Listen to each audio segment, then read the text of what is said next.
The Big Decision 2022. Live on Raw 12:51 AM. Hello and welcome to the second of Raw and the Boar's interviews with the full-time officer candidates in this year's spring elections. My name is Cam Hall, the head of news here at Raw, and as part of our Big Decision coverage, we are, of course, speaking to all the full-time officer candidates this week. Yesterday, you heard us speaking to the Democracy and Development Officer and your Education Officer candidates for next year. Today, we're speaking to your Postgraduate and your Welfare and Campaigns officers. Plenty of issues to discuss today, particularly, of course, for postgraduates, of course, a large part of the campus community, and, of course, welfare as well, something that's very much at the top of a lot of student discussions, both before COVID and after COVID as well. So plenty for us to be discussing. Of course, plenty as well here at Raw this week. We, of course, have all of these interviews running until Thursday. Of course, today speaking to two full-time officer candidates. We're speaking to the presidents tomorrow and the sports and societies officer candidates on Thursday. On Friday, of course, it is the big decision itself. It is results night, live from the SU building, streamed across all our social medias, our YouTube, and on the big screen as well. So tune in, 8 p.m, Friday, 25th of February. It's going to be a fantastic evening. Well, as ever, of course, it is Raw in collaboration with the Boar. So let me bring you on the two best people to bring it from the Boar. Ellie MacArthur, Eden Full-Bailey, news editors at the Boar. Welcome once again. Ellie, let's start off with you, of course. What are the Boar doing throughout SU election week this week? Yeah, so we have our SU election paper coming out this week, which gives information about all of the candidates and a bit about their campaigns. And then we're also going to have articles online coming out through the week about student opinion, how the campaigns are going, results, and stuff like that. So definitely keep an eye on that. Indeed, keep an eye across all of the socials for that. Eden, it's Tuesday now. Polls have been open. I can do the maths. Polls have been open for 32 hours. We've seen campaigning really in full flow. This, of course, is your first in-person SU election week as well. How are you finding it so far? Well, there's an exhilarating feel on campus, Cam. I feel like people are ready and sort of vocal about what they want to see this election. Candidates seem frenzied. They seem manic, panicked. They seem like they're super excited to be elected. I love the introduction of in-person voting booths. I think that just makes the entire thing more tangible. It's less sort of BC, as I said, before COVID, in terms of online voting. So yeah, I love the feeling on campus at the moment. And indeed, and not just frenzied, of course, campaigning to get elected, but frenzied, of course, trying to use their free SU outlet vouchers as well that comes with the perks of standing for election. So if you're considering wanting some cheaper foods and some discounts in SU outlets, then standing in the spring elections is the way to do it. Well, of course, whilst you may not be getting your discounts this week, you can certainly contribute to the candidates who are getting their discounts by, of course, voting in this week's elections. Now, of course, voting, as we've seen, we've had the in-person voting booths, but of course, voting does still take place online. And you're probably sat here wondering right now, how do I vote? How do I vote to choose the future of my students' union? Well, don't worry. This from X1 has got you covered. Polls are opening soon. This video covers how voting works in SU elections and making your vote count. First, go to the Warwick SU website and log in using your student ID. And that there was X1 talking about, of course, how you can vote in this year's spring election. The link down the bottom of the screen, warwicksu.com/student-voice/elections, where you can find information not just on how to vote, but also how you can find out more information about everything else taking place in this week's spring election. Well, Ellie and Eden, join me again now. Let's move on now to talking about the interviews, of course, postgraduate officer candidates and the welfare and campaigns officer candidates. And of course, both of these positions, really important positions to fulfill as part of your full-time officers. And as we said beforehand, of course, we offered an interview to each full-time officer candidates we have conducted interviews with those who've got back to us and accepted our offer.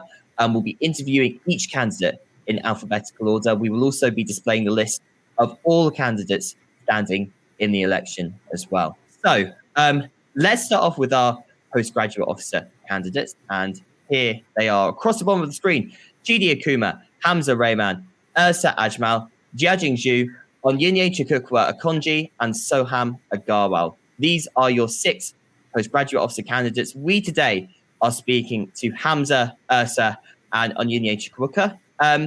Ellie, before we start, actually Eden, before we start, let's come to you. Postgraduate officer candidates, what exactly does the postgraduate officer do, and why are they such an important position to fulfill? Well, I think it's a very important position because let's keep in mind that postgraduates make up 40% of all students at Warwick. And I think they should work closely with the education officer to ensure that postgraduates are sort of included in the Warwick community, as they often aren't, unfortunately. And they should be, the postgraduate officer works to equally represent the postgraduate issues at university. And I think that's what we'd like to see from these candidates, sort of a presence, for sure. Indeed, and of course, postgraduate officer position, one that it's important to stay as well. Undergraduates can, of course, vote for the postgraduate officer as well. Of course, there'll be many undergraduates in third year at the moment who will be postgraduates next year, who will be wanting representation from the next postgraduate officer. So really, a really important vote, whether you're not just a postgrad, but undergraduate as well. Let's get into the interviews now. Let's start off talking to Hamza.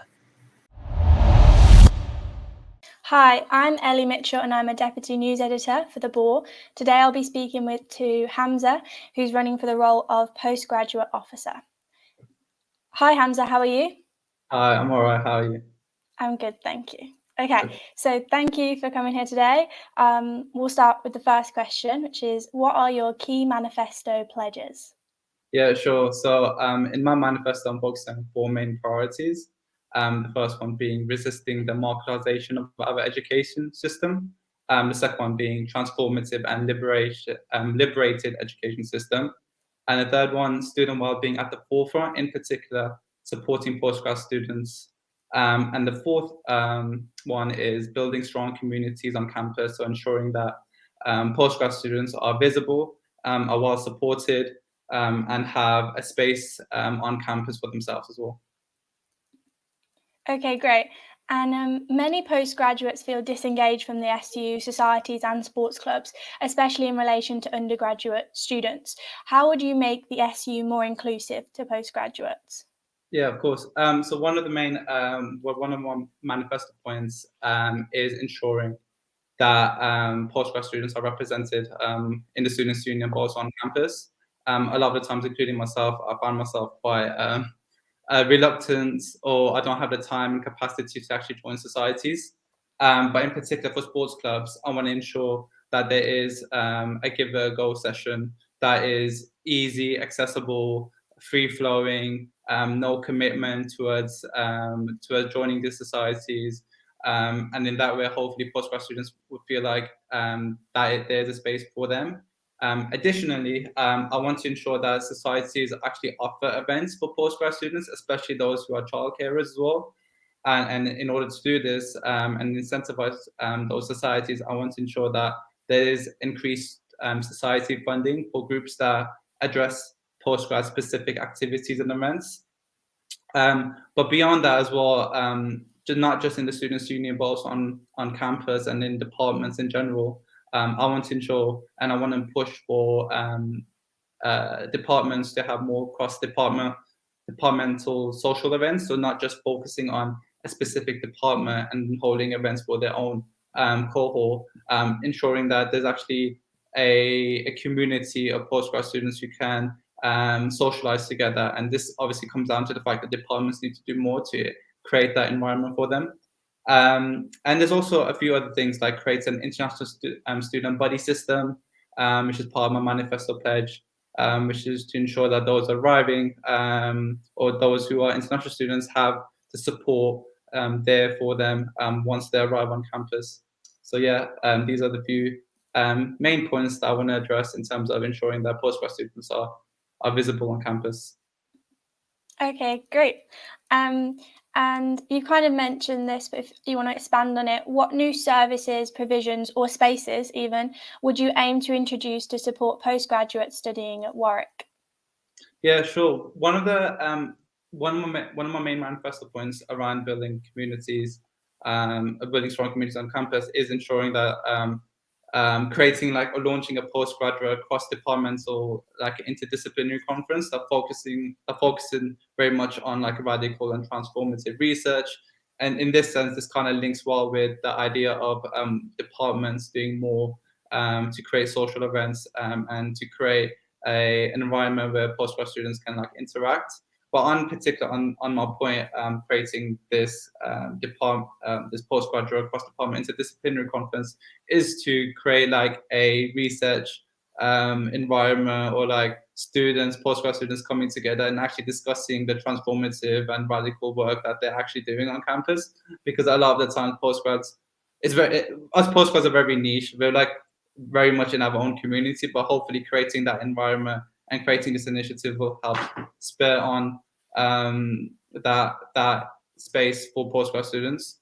And then additionally, I want to ensure that universities open up a children's play area, especially for students who are childcarers or who have children and cannot just leave the children at home, or don't have any places to leave the children. And I want to ensure that there's actually a space for them on campus where they can just literally have a network, a group of staff members or childminders actually on campus, and then also a space as well for those children to actually just sit, have fun, whilst the parent or the carer is literally on campus studying or at a seminar or lecture, and actually coming together and ensuring that they actually have a space for them too. And also, additionally, I want to extend childcare vouchers to students as well. Okay, great. And how would you ensure that postgraduate students who come to Warwick from different universities or even countries feel welcome and supported? Yeah, so I guess that kind of links to one of my points I mentioned earlier, which is to create an international student buddy system for arrival joining during the year. And this is not something that's just going to exist just during Welcome Week, but this is going to ensure that students, especially international students, are continuously supported throughout the year. So it's not something, again, like I said, it's not something that's going to it's not something that's going to exist during Welcome Week, but it's going to be something that exists throughout the year, and there's ongoing support for them. And also, I do want to launch a brand new Postgraduate at Warwick podcast, which reveals the experience of actual postgrad students, the research, and also their achievements, so that those who are abroad have a sense of understanding of what exactly is happening around different departments, especially what our postgrad students actually getting up to on Warwick campus. So these are a few initiatives I kind of want to push forward to support mainly international students. Sounds good.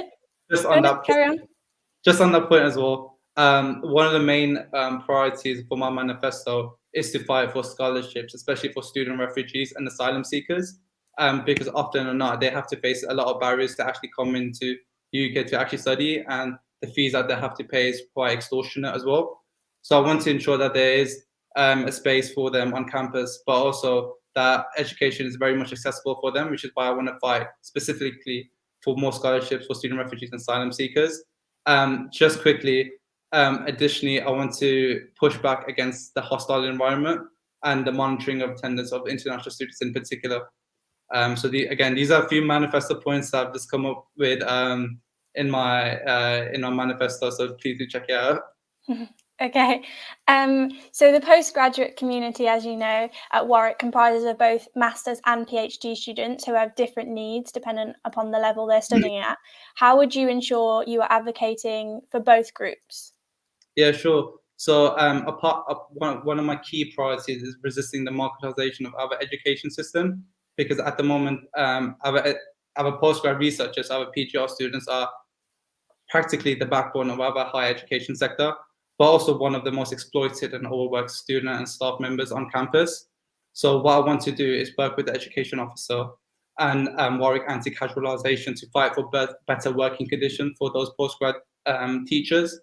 In addition, for PGR students, I want to reverse the sessional teaching payroll cut, which is impacting students, postgrad students' ability to actually teach and actually make a bit of income on the side as well.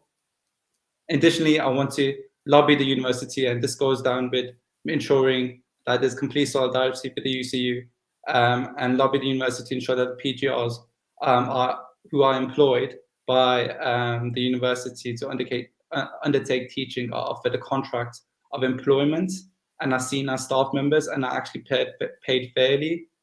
So this is really important because at the moment, PGR students unfortunately live in a condition of precarity where they're not actually treated as staff members, but actually seen as a commodity and seen as students who can just be disposable. So these are a few key points I want to bring forward.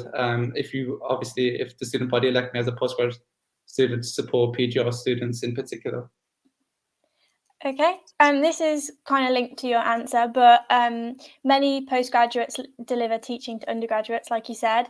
Do you want to expand on how you would represent their interests? Yeah, I mean, I guess I kind of mentioned it. One of the main things is working alongside UCU and ensuring that the proposal of an employment charter is actually adopted by the university, and they actually respect and treat PGR students who undertake teaching and offer them a contract of employment, so actually seen as staff members and are actually paid fairly, as opposed to, I guess, what I kind of said, treating them as a commodity and students are disposable. But obviously, the way that needs to be done is actually work in complete solidarity with the UCU, and also in times when, if I was to be elected and I'm in board meetings, etc., to actually represent those students who are treated so unfairly and really push back against the university constantly treating them as marketized commodities that can be thrown away. So yeah, this is mainly down to the fact that I'm very much committed in building that solidarity with the UCU. But also another point on that is actually developing workshops so that PGR students can actually know their rights in terms of the education system and how the university have employed them. So actually demand more. And I want to build that gap between the UCU and PGR students so that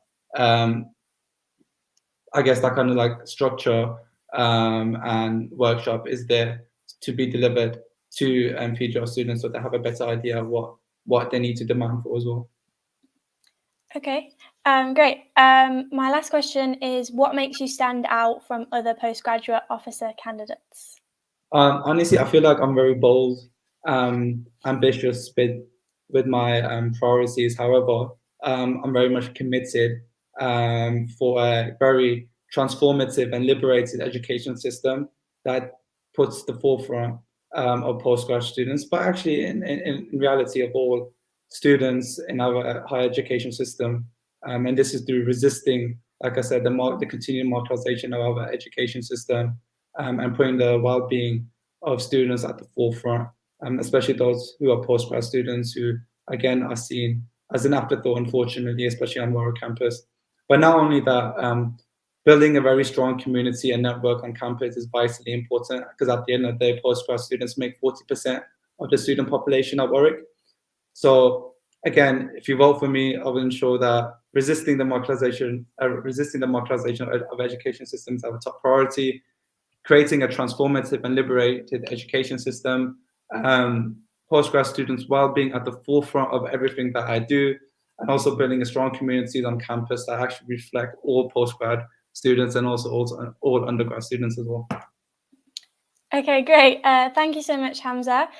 Good luck, and thank you so much for being here. Cool, brilliant. Thank you so much. Take care. You too.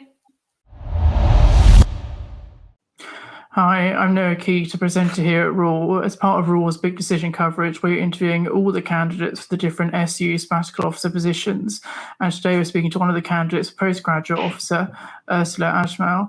Ursula, thank you very much for joining us today. So, thank you, Noah. Thank you for inviting me. Oh, you're welcome. So, so what are some of your key manifesto pledges? Sorry? So what are some of your key manifesto pledges? Okay, so my key manifesto pledges, the main purpose, because I'm a behavioral scientist, I'm doing my PhD in behavioral sciences. So I'm going to focus on my my major goals as a postgraduate officer is to ensure mental well-being and mental and physical well-being of student body, mainly the postgraduate student body at work. So yeah, that's one. And I guess, that's the most underrated one and the most neglected one. Apart from that, I'm going to make sure that there are enough networking events that take place between enough networking opportunities for students, mainly the postgraduates, and there's a proper meetup and between the existing students and the alumni, so that the ones that are graduating this year, excuse me, they could they could be able to get a hang of how the job market is going to treat them, the job hunting process, and just create ease for them mainly. So that's like one of the two major pledges that I'm going to take as the postgraduate officer at the Warwick Student Union this year. Brilliant. And what new services? Hi, so able to hear me? Yeah. Yeah, brilliant. So what new services, provisions or spaces would you sort of aim to introduce to support postgraduates that are studying at Warwick? New what? Can you please repeat? So what new services, provisions or spaces would you aim to introduce to support postgraduates that are studying at Warwick? I think, as I've just said, the mental well-being is my key point this year. I guess I would work with the student well-being services, just to find out more programs. They do have programs for managing student stress and stuff, but I guess they need to offer new programs and not just recorded lectures, but maybe some sort of activities for students to participate, physically engage themselves so that the stress goes down. So apart from that, I try to, as I've just said, the alumni office, the well-being services, and most probably each of the school. And I would want to take to be in connection. I would want to get connected to the school representatives, just so that we just to have a basic idea of how postgraduates in different schools at Warwick they've been finding their experience so far. So yeah, it's mainly coordinating with different departments and the student bodies working over there. Definitely, and obviously the postgraduate community at Warwick, it's got both masters and PhD students who might have different needs depending on their sort of specific level of education and sort of the studying they're doing. And how would you make sure that you're advocating for for both groups' interests as part of your role? I'm a PhD myself, so as a PhD myself, I can see that maybe for PhDs, I guess, I'll try to make sure that the events are equally engaging for both the parties. Because, for master students, I guess they have to complete a lot of work in a very limited time. And that is why their student experience just gets, it just flies away. That for them, the time flies away because they are met up with so many deadlines and then so many they have to complete the entire course in 1 year as well, so they have a different kind of stress. But for PhDs, I'd say, because I'm a first year PhD myself, we do have this horror of an upgrade every year, so we have kind of a different stress.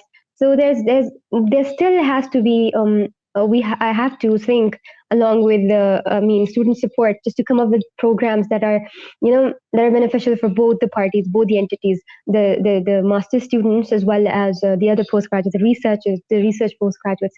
So at this point in time, I just say that I have some plans, but I would say I still would want students. I would want opinion of other students, like the postgraduates, PhDs as well as masters, to let me know what they want. So I would want more of a democratic type of a structure rather than me just coming up with ideas.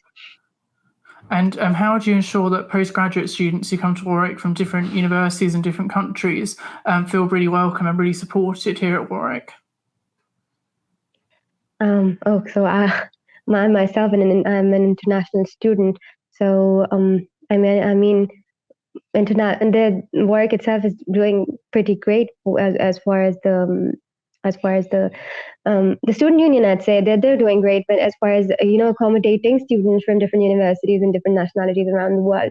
So I guess, but there's always room for improvement in the current programs. So apart from the global connections thing that we have on Teams that is running, I guess there's a need, to just to come up with more ideas like the global connections thing. I think about the student union's global connections thing that's just running, because it just engages different people, different students together, particularly the postgraduates, and just creates a safe space for them. So my idea is just to go one step further. So apart from just networking and socializing, there has to be a platform. There has to be a new platform for students that could be their safe space, where they can share their ideas, they can talk their stress out, they'd find maybe a mentor from senior students maybe we can tie up. There's this buddy scheme going on but I'm also part of the buddy scheme. But then the backside of the existing buddy scheme is that they have grouped me with an undergrad. So my idea would be to create buddies of postgraduates with postgraduates, like new students with the existing students, but existing students who have more experience. Maybe you can group a first year PhD with a third year PhD from the same school. Or if you want, if that person is struggling, or if that person is looking for advice in their academics, but if that person is looking for advice in their social networking or socializing, if they're finding a hard time in that, then we can actually group them up with a senior student from another school. So that's one way to put it. Now, just following on from that, many postgraduates feel quite disengaged from the SU, societies and sports clubs generally, especially in relation to undergraduate students. So how do you make the SU more inclusive to postgraduate students? And for that, I wouldn't be needing help of the school representatives. School representatives from each of the school. Because I think that's just the only way we can make student union more evident and more accessible for these students. Because as I just said, that as postgraduates we hardly have time to look for events and stuff. So if there's constant reminder from the school as well as the school representative, that's going to make the process easier, the accessibility easier, the awareness thing. Brilliant. And many postgraduates, they also deliver teaching to undergraduates. So how do you represent the particular interests of these postgraduate students? Oh, yes, that's a good question, by the way. Yeah. So the teaching or mentoring part, I know about the mentoring part as well. I mean, there's postgraduate mentors to undergrads. Well, in that front, I'd say I make sure that both the roles that they're taking, for instance, the role as their teacher for undergrad of the postgraduate students versus the role as a mentor or as a buddy, for that matter, doesn't overlap. So the idea would be just to make both the roles distinct. So if there is an event that's taking place for networking between the undergrads and the postgrads, I mean, mainly I would want postgraduates to participate more than my basic idea. My basic purpose would be that postgraduate students, they participate more, they engage with the other postgraduates rather than postgraduates engaging with the undergrads. Do you understand what I mean? Yeah. And just finally, what makes you stand out from the other postgraduate officer candidates? I'd say, firstly, I'm a postgraduate myself. Okay, so but that's a common, least common factor, but that's something that's common between all the postgraduates. Well, what makes me stand among the other postgraduates is that I have experience of working as a school representative at University of Kent back in 2018 when I was a master's student. So I have that experience where I worked in the student union. I made sure that the voice of students at that time of my school, but at that time I was just leading my school, so I was a representative for my school in front of for all the other schools in the student union as well as the academic committee. And we regularly used to have meetings with the vice chancellor, and we had many issues like the timetable issues. So that kind of got resolved. So I was very actively participating in raising concerns of students and making sure that they reached the concerned authorities in time. So I was also nominated for being the student of the year at that time, just because of my services as the school representative. So yeah, I guess I'm going to capitalize on that experience mainly. And secondly, I think we're almost running out of time now. So I'm very sorry. We've got the 10 minutes. No worries at all. But yeah, just say thank you very much for joining us today here on Raw. It's really appreciated. Thank you, Noah. You've been very kind. Thank you. Thank you for inviting me. This is Jay Patel from the Boar, and I'll be interviewing the post-grad candidate. So, right, we'll start with the first question. All right. What are your key manifesto pledges? All right. Thank you for the question. So my key manifesto pledges are, first of all, to create a more connected postgraduate community. What do I mean by that? When you look at the University of Warwick, you find that about 40% of the enrolled students are postgraduates. However, the postgraduate community to an extent seems disjointed. So I'll be creating a connected postgrad community. I'm pledging to have a transparent and accessible leadership. What do I mean by transparent and accessible? A leadership that is accountable to people, leadership that hears the voices and hears the contributions of students, asking them what they want done and how they want it done, right? We're going to also be looking at how to create body schemes for postgrad students. So the 40% of postgraduate students have more international students in the population, and it also has over 60% international students. So what this means is that a lot of people travel from far, and wide to University of Warwick, some of them not knowing how to place their footing.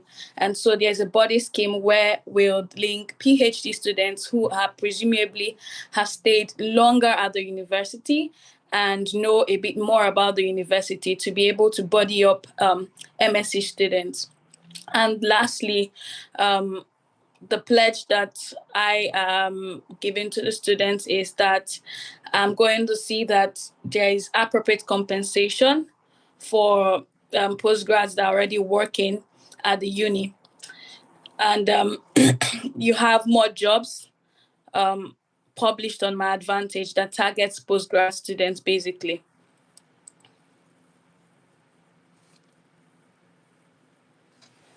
Your mic is off. Your mic is silent. What makes you stand out from other postgraduate officer candidates? All right. So for me, I've had a couple of years of experience in leadership positions, especially representing students. Back in my undergrad, I served as the vice president of University of Benin, where I was able to help a couple of students through university. I had to lobby companies to be able to pay their tuition, and this was something I did. So basically, I'm a resourceful leader, someone that thinks outside the box. I actually am able to identify challenges or problems that students can face and then provide solution. Next is that I really have the ability to get things done. So you plan and then you get to achieve those plans. So this makes me stand, and I think that's what a candidate for this position should actually have. So many postgraduates feel disengaged from the SU societies and sports clubs, especially in relation to undergraduate students. So how would you make the SU more inclusive to postgraduates? All right. Firstly, one of the ways you can make an inclusive environment is to create an enabling environment. So one of the things that I will be doing when I get into office is creating some days out for postgraduates to network together. I realized that during the Welcome Week is usually integrated between undergrads and postgrads. So we'll be targeting postgrads specifically. So we have dedicated days where postgrads can have their own welcome week. So say the welcome week lasts for about a week, would segregate, or we're going to have 2 days or 1 day at least dedicated for just postgrads, so that they are able to learn how they can get integrated, how they can get involved in the SU teamed societies, basically. So what new services, provisions, or spaces would you aim to introduce to support postgraduates studying at Warwick? Sorry, could you repeat that question, please? What new services, provisions, or spaces would you aim to introduce to support postgraduates studying at Warwick? Currently, we have the Postgrad Hub, if I really get your question right. I'm thinking of, or we are planning to actually get some social clubs online. So you have dedicated postgraduates pages where postgrads can reach the postgrad officer. And you can also, it serves as a space where different postgrads meet together to discuss knowledge, to discuss the things that really concerns them or things that they are bothered about. Hi, Jai, I can't see you. Are you there? Yeah. So how would you ensure postgraduate students who come to Warwick from different universities or countries feel welcome and supported? Oh, all right.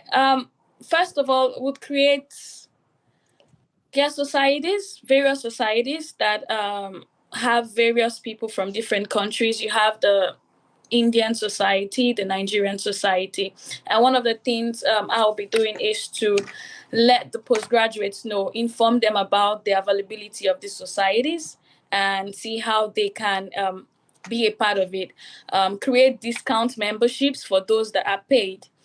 So postgrads will be able to access discounts to be able to join these societies, basically. And I think it's going to make them feel welcome, because they would be amidst their kin or countrymen, basically, in another country. The postgraduate community at Warwick comprises of both masters and PhD students, so who may have different needs dependent on the level they're studying. So how would you ensure you are advocating for both of their interests? First off is getting to know what they really want. What's the gap that the postgrad are currently facing, and what's the gap that the MSc students are currently facing, right? Could you repeat that question again, so I'm sure I'm answering it specifically? So the postgraduate community at Warwick comprises of both masters and PhD students who may have different needs dependent on the level they're studying at. And so how would you ensure you are advocating for both of those groups' interests? All right. Yeah, their needs are different, quite all right. However, being a postgrad, there is something that connects everyone. There is a set that connects everyone, and it's the fact that it's usually sometimes an isolated journey. So I've been able to reach out to both PhD and master's students during the course of my vying, and I've heard some of the issues. And one issue that has persisted is the fact that it's an isolating journey. So that's how I'm going to be including them in my position, I'm going to actually have a body scheme, like I said initially, so that PhD students are able to interact with MSc students. And so there's no segregation of some sort. They are able to understand their needs and share experiences, share knowledge, most importantly, and share networks. Thank you. And many postgraduates also deliver teaching to undergrads. How would you represent these postgraduates' particular interests? Basically, my manifesto actually covers this. So I'm covering their interests in the sense that I'm going to lobby through the right authorities to see that these postgrads are appropriately rewarded or appropriately compensated for their services and their time in the university. Okay, well, that concludes all of our questions. So thank you for your time. All right, thank you so much. It was lovely having a conversation with you. Yeah, same here. Thank you. Bye. The Big Decision 2022 live on Raw 12:51 AM. So those were your postgraduate officer candidates. As ever, you can vote for them using the link below warwicksu.com/student-voice/elections, where, of course, you can not just vote for them, you can look at their manifestos and do the same for both the full-time and the part-time officer candidates as well. Well, Ellie and Eden, let's come back to you now. We're moving on now to our welfare and campaigns officer candidates. As ever, all of these candidates were offered an interview by us. Sueda and Tommy got back to us, so we'll be interviewing them today. Of course, Shafin Khan as well is standing, but didn't reply to our response for an interview. Ellie, let's come to you now. Of course, welfare and campaigns officer, one of the most important roles on campus, and one certainly, I guess, before COVID and indeed after COVID as well, a role that really does have quite a wide brief and one that really does affect a lot of students. So, Ellie, what exactly does this role entail? Yeah, so the Welfare and Campaigns Officer leads on policy and campaigns to improve student welfare at Warwick. So they cover issues like mental health, sexual health, and accommodation. And this year, they've also been dealing with the buses, which has been quite a hot topic in the last few months. So they work with the SU on the university's welfare services to ensure equal opportunities for all students, and they also run and assist student campaigns. Indeed, it really is a role where you can really see that has almost limitless potential. Almost, there really is a lot the welfare and campaigns officer can pick up, a lot that they can start, and of course to represent all students as well across campus. A really important role. So let's get on with these interviews now. Here is firstly Sueda's interview. Hello and welcome back to Raw 12:51 AM's coverage of Warwick Votes 2022. I'm here with one of the candidates for the Welfare and Campaigns Officer for the next academic year, Sueda Otke. How are you doing, Sueda? I'm doing all right. It's a good day. It's a good day. Yeah, and we'll dive straight into it. So first off, what are your key priorities if you were to be elected as the Welfare and Campaigns Officer? My key priorities is definitely making sure that welfare is something that is really central to campus again. I feel like it can often feel like the welfare officer in particular is a position that can almost be a bit hidden. And I think that making myself quite an approachable person so people can talk about their welfare issues again is really important to me. I want people to be aware that I exist and be aware that we're going to have resources that can help people, and make sure that any of their university life can be really well enjoyed and really well supported by the SU and by myself.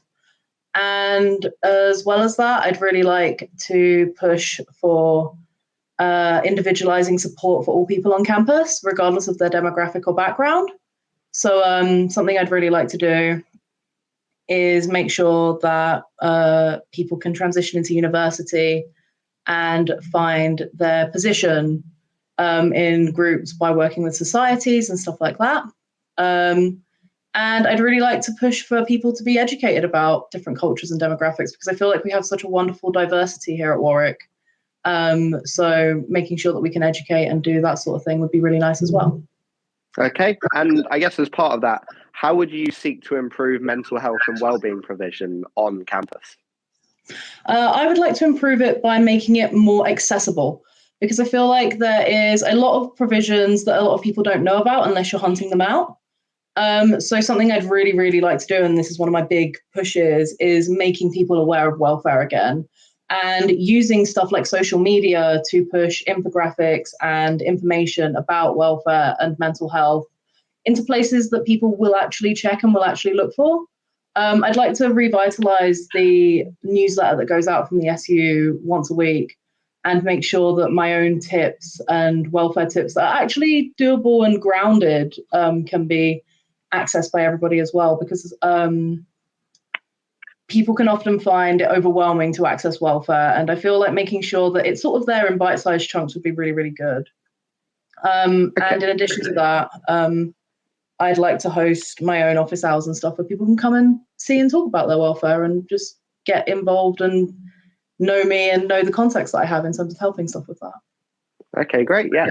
So what more will you do to tackle increased spiking on campus? Obviously, that's been a big issue this year. Yeah, absolutely. You're so right.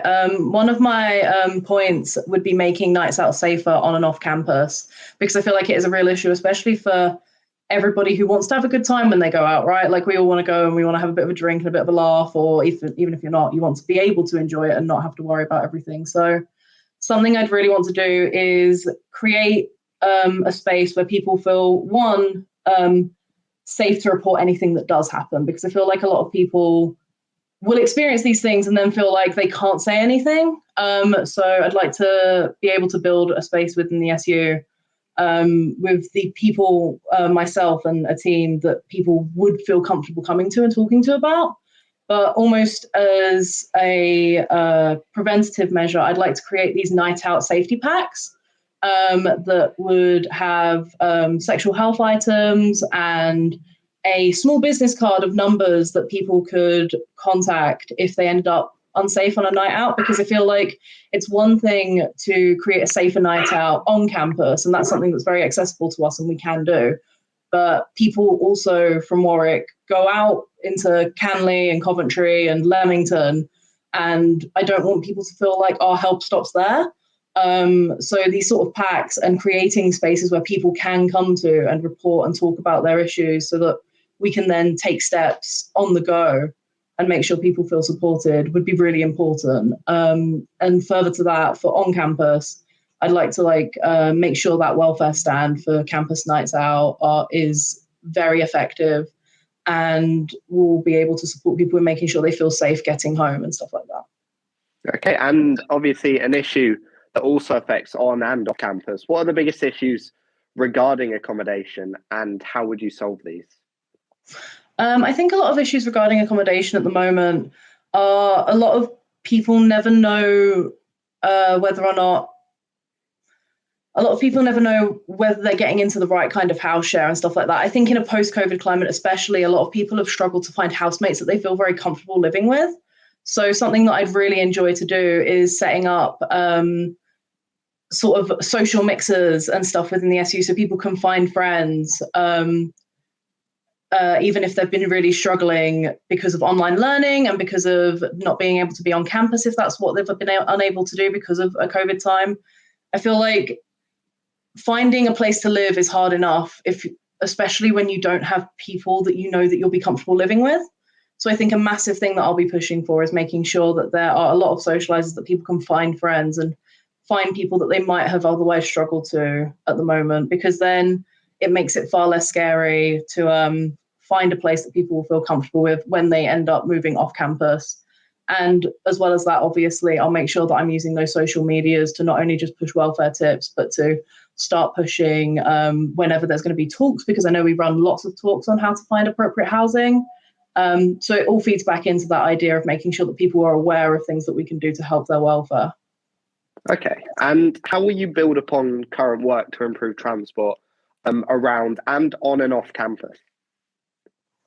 I would like to improve the work that's been done on transport by making sure that we stay in constant contact with both National Express and Stagecoach, because again, opening those lines of communication is always incredibly important, and making sure that we constantly have some kind of perhaps a feedback form regarding bus transport and stuff, so that we can actually remain in contact with students. Being in contact with students and what they're struggling with is always going to be at the top of my list here, because if we don't have that open line of communication, we won't know how to keep transport and accommodation and welfare needs constantly monitored and helped. A lot of this sort of thing will have to be understood on the go, because the transport system is something that's constantly a pressure that's changing year on year in terms of where students are living and where students are populating. So definitely making sure that we're in contact with all the students is the first thing there.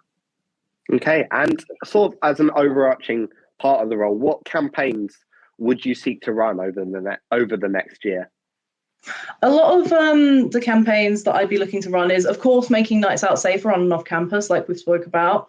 But another big one is making sure that we're pushing for, one that I'd be really passionate about doing is making sure that we can have training in the SU where we're pushing for more diversity training, because I feel like a lot of people at this university who come from these wide variety of wonderfully diverse demographic backgrounds struggle to be able to access help and welfare from people that actually understand their situation.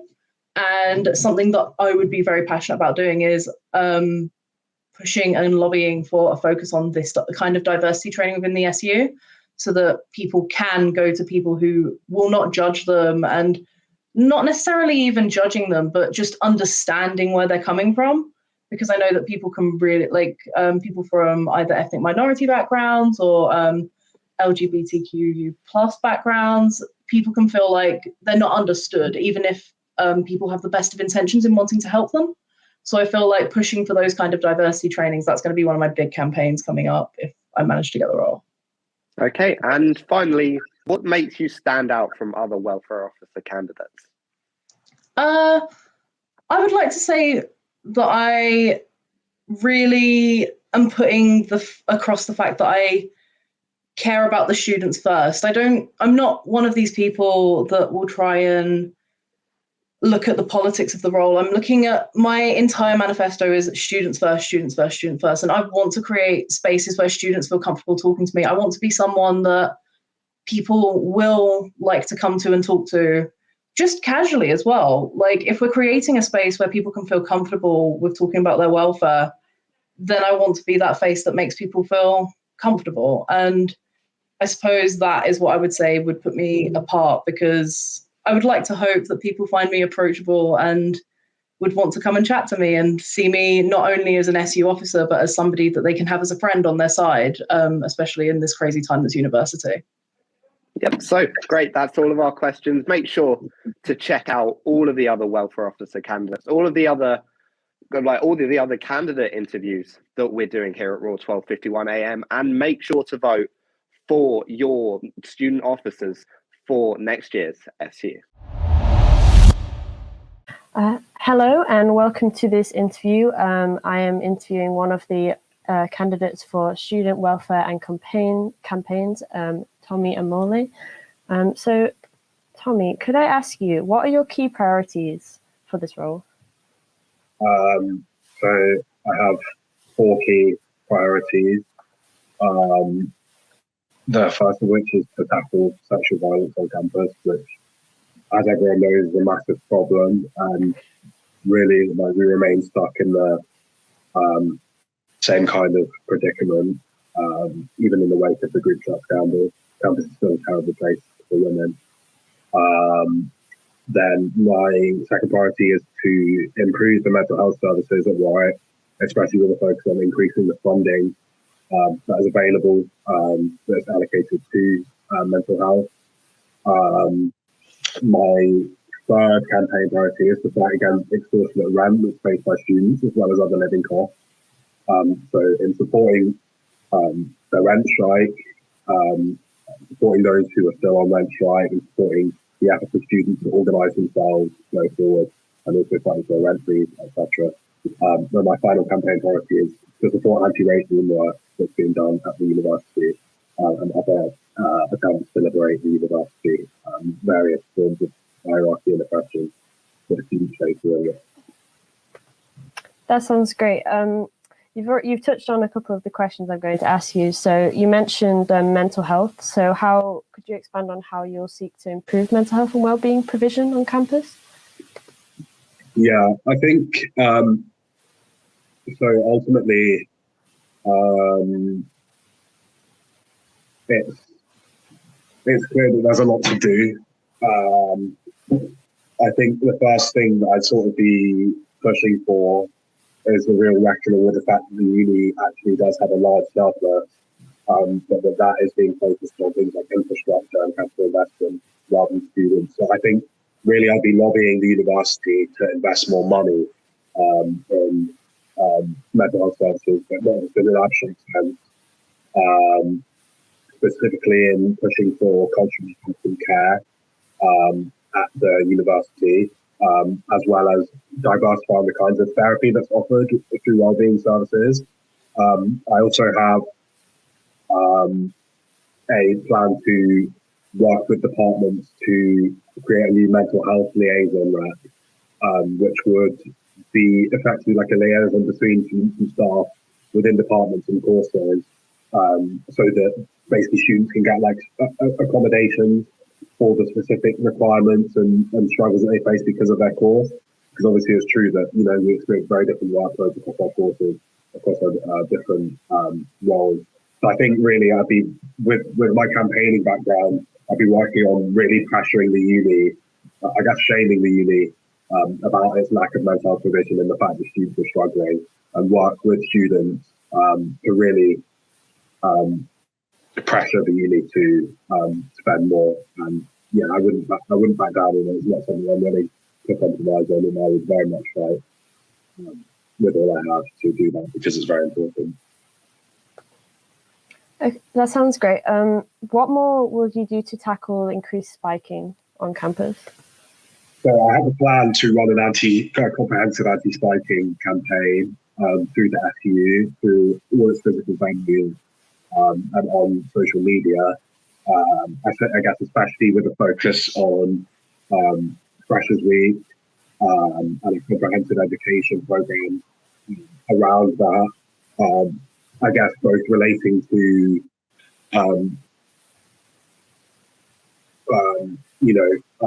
in supporting students and giving them information about what to do if they've been spiked, and also in general, there's an extent to which you can actually refer people who are intending doing this stuff, but on this sort of no tolerance policy of against spiking. And then I would also start to introduce measures and resources within the SU to deal with spiking. And so that might look like at top, for example, having special tasks with people it's harder for people to spike, and also making sure that there's a welfare stand outside the SU venues and a constant point of contact with students who are have experienced spiking. What are the biggest issues regarding accommodation, and how would you solve these? The biggest issue, one, the rent, the cost of the rent, which is just extortionate. It keeps going up, even though the conditions in accommodations are very much the same. So, I guess, firstly, on fighting against, I'd be fighting for a freeze on rent, so that it doesn't continue to increase. And then I think as well,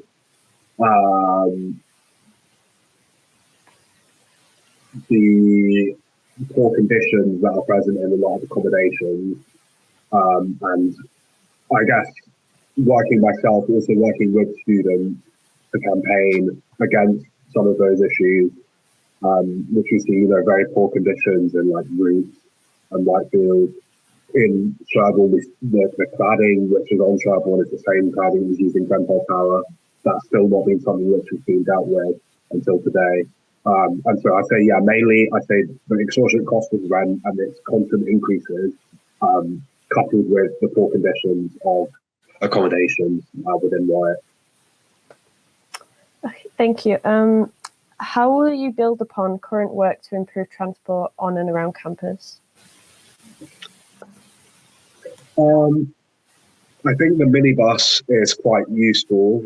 Do you mean specifically on campus? And around, so like the issues with buses getting from Leamington and Coventry, sort of things. So on campus, yeah, I'd want to support the minibus service and potentially look at it running to other places on campus, on and around campus. I think I would work on a campaign to push for greater university involvement and relationship with the bus companies, so that we can ensure that actually optimal services are provided for students.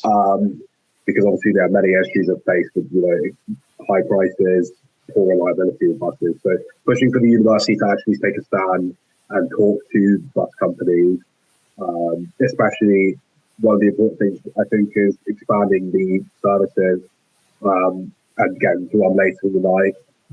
I think is important. So yeah, I'd pressure the uni to work with bus companies. I guess there's a question about whether or not how much they can do that, but that's something I'd be fighting for. And in general as well, just making sure that there is students with accessibility requirements are actually provided for in terms of travel around campus, as well as bus companies, because I think this is something that people don't focus on enough.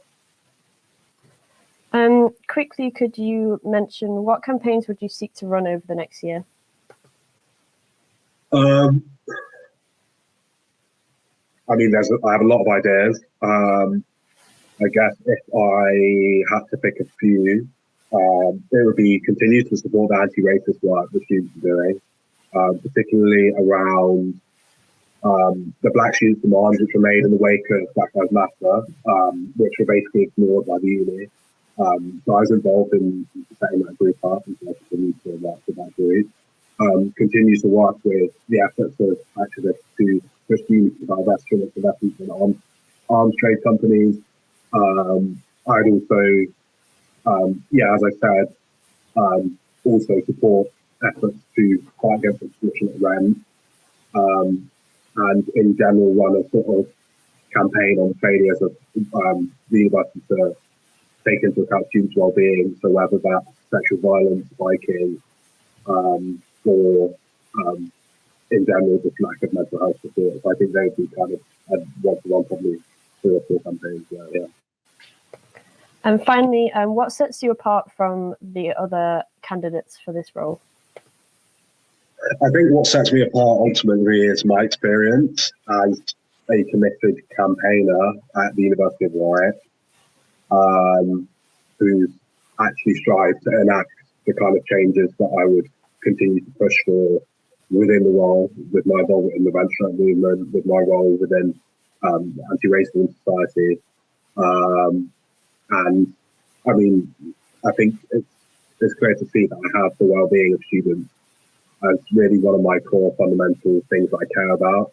And so within this role, I'll really just be able to continue the work that has kind of already been done, and just fight for the welfare of students as I've been doing already. Thank you so much for your time, and I hope that your campaign goes well. So thank you very much. The Big Decision 2022 live on Raw 12:51 AM. So those there, 2 of your welfare and campaigns officer candidates this year. Of course, you can read their manifestos and vote for them on the website warwicksu.com/student-voice/elections. Well, Ellie and Eden are still with me now. Let's bring this show to a close today. We've heard from our postgraduate and our welfare and campaigns officers. So as everyone around campus is now thinking and making their choices on how to vote in this year's elections, kind of any last minute pointers, any of the really biggest issues that have been brought up from these interviews that really will be at the forefront of students' minds when they're casting their vote. Eden, let's come to you first with Postgrad. Mm-hmm. Well, postgrads, despite being a huge proportion of the students on campus, are disproportionately underrepresented in SU policy and SU campaigns. So I feel like postgraduate students will definitely be looking for candidate who is willing to sort of rise above SU politics, perhaps, and sort of take their interests to the top. Okay, and Ellie, anything else to add on welfare and campaigns? Yeah, I'd say there's two main issues with welfare and campaigns that students are concerned about. So the first one is the buses. I know I've been seeing a lot of stuff on social media about student concerns with the buses. And the second one is mental health, I think notably accessibility to mental health provisions on campus. So I think they're going to be two of the key issues for welfare. Well, indeed, plenty more still to come.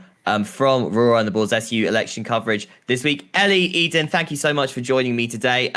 As ever, we will be back tomorrow. We are sitting down with your presidential candidates tomorrow. It really is the big one tomorrow. We'll be having more analysis, of course, more interviews as well. So we'll be sitting down talking to your potential next president of the Students' Union and, of course, the candidates that you may end up circling with tomorrow evening. As well as that, we've got sports and societies on Thursdays, plus, of course, the results night on Friday evening, 8 p.m, Friday the 25th of February, across Roar's online platforms, YouTube, and on the big screen as well. This really is the big decision for the spring elections in 2022. Well, Ellie, Eden, thanks again, and thanks very much for tuning in. Across campus, online, and on 12:51 a.m. This is your student radio station.